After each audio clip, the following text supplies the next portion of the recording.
Okay, in this problem, we're considering the experiment of flipping a coin 3 consecutive times. So it's the same thing happening 3 times in a row.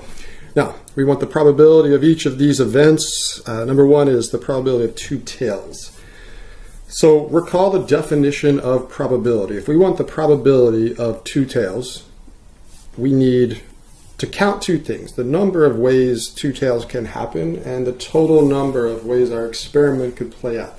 So to do this, I'm going to actually list everything in the sample space. And to do this, let's consider one flip at a time. So let's say flip number 1, we have 2 options. Flip number 1 could result in heads, or flip number 1 can result in tails. And flip number 2, same thing.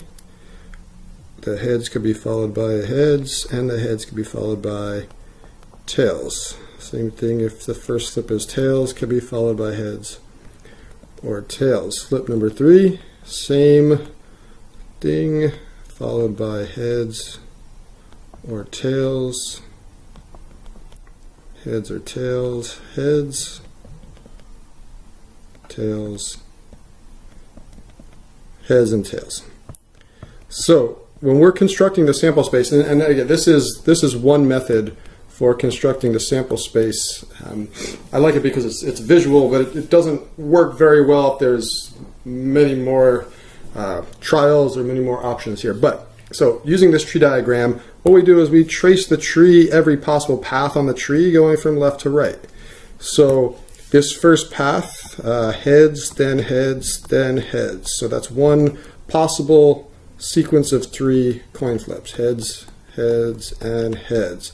The second one, heads, heads, tails, that will put us at heads, heads, tails.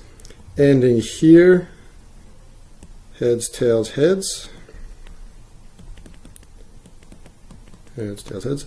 Down here, heads, tails, and tails. And just keep repeating the process till we exhaust all possible paths. Tails, heads, heads. Ending here would be tails, heads, and tails.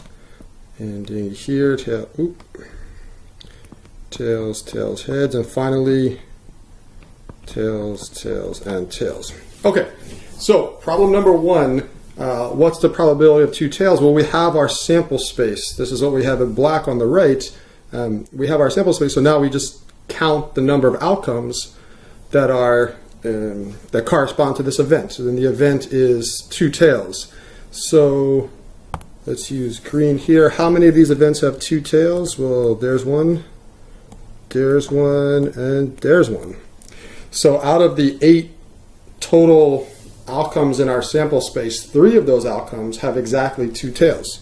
So the probability of 2 tails should be 3 out of 8. Number 2, at least 1 tail.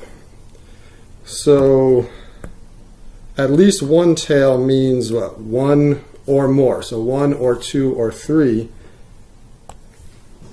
So at least 1 tail looks like all of this. All 7 of these have at least 1 tail, 1 or 2 or 3. So probability of at least 1 tail should be 7 out of 8. The number of ways this could happen divided by the total number of outcomes of your experiment. And finally, at most 1 tail.